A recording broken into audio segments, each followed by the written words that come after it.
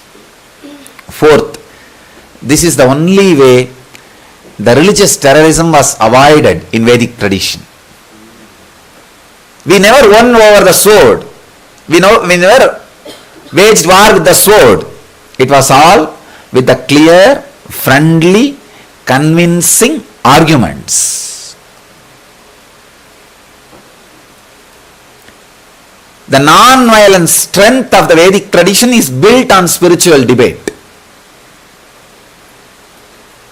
You will not find stories like this master took a sword and rode on the horse, went with the millions of people and killed the opposite king or the religious leader and converted that whole crowd into his religion. No.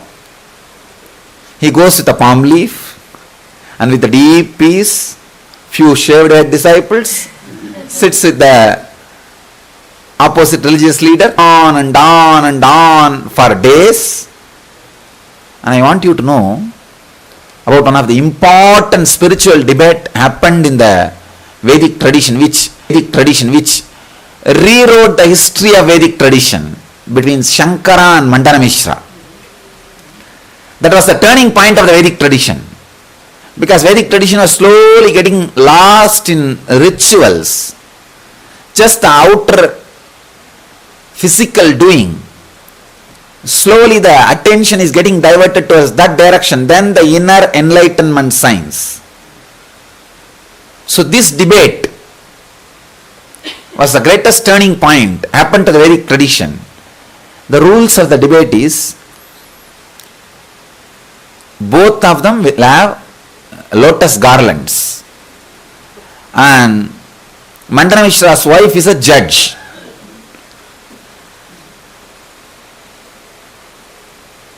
Whose garland withers away first is the loser. You may think, how can that be the decision point? You need to understand, whose body becomes heat during the argument does not have the rational strength, just agitation is coming up. As I said in the morning, the person who is agitated is loser. Person who is agitated is going to do all foolish things. All foolish things. And they are already doing. Get into more and more trouble. They are putting themselves into more and more trouble. When you are agitated, see, spiritual strength means how much the Shastra Pramana and Apta Pramana has become Atma Pramana. Shastra Pramana means truths of the spiritual scriptures. Apta Pramana means the truths as expressed by the master. Atma Pramana means truths which has become experience of you. The Shastra Pramana, how it is expressed as Apta Pramana, should become Atma Pramana in you. So, if your Atma Pramana is stronger, your logic will ride on the cool, lubricated, compassionate nervous system. Does not need to get agitated, does not need to become hot, so that the garland can wither away. So now no need. You can play the cool game. So, Mandana Mishra was given one garland, Shankara was given one garland, debate starts, 3.5 days it goes. 3.5 days, fourth day. Amazing. 3 days, two complete opposite ideological persons are able to sit and have a beautiful dialogue, debate without getting heated up.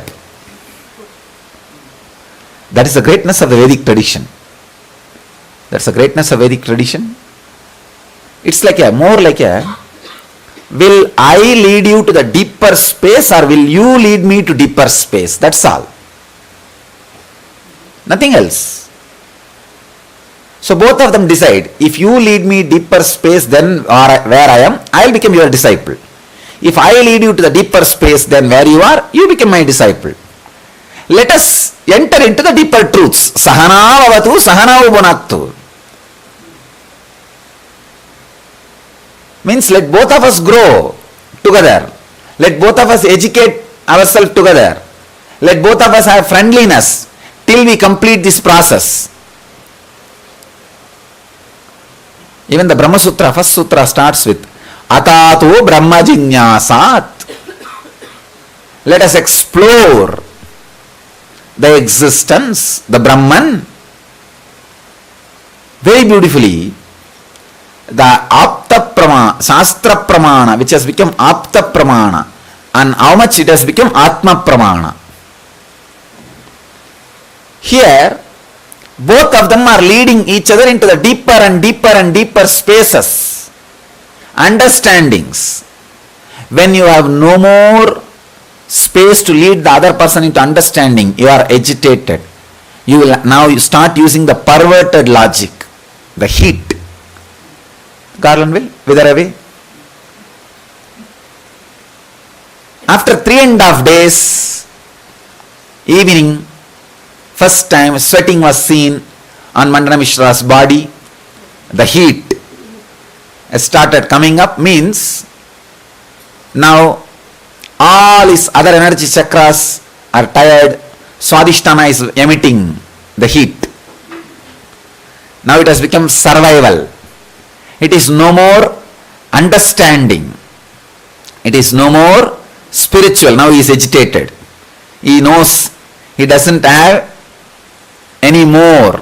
He can't lead the other person into the deeper spaces, deeper than where he is. So naturally, the irrational logic, perverted logic gets activated, and he tries to use different words which is not his experience. So those words which has not become part of him creates heat, and garland slowly starts withering away. Saraswati, Ubay Bharati says, stop now, you lost the game. Understand how beautiful the atmosphere would have been. Two great religious leaders. Understand, Mandana Mishra is not an ordinary guy. He is the top religious leader in Karmaganda. In those days, Hinduism is not like united as it is now. It is one of the huge branch.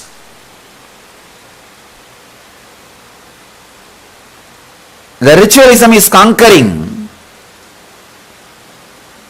trying to conquer the science part of the religion. So it's a fight between socio-political rules and research and development science. The spiritual science and socio-political rules. Huge fight, but happening without even a flower, garland getting heated up. Can you understand? Such big decisions are made in such a loving atmosphere. It's almost like a life and death for few million people.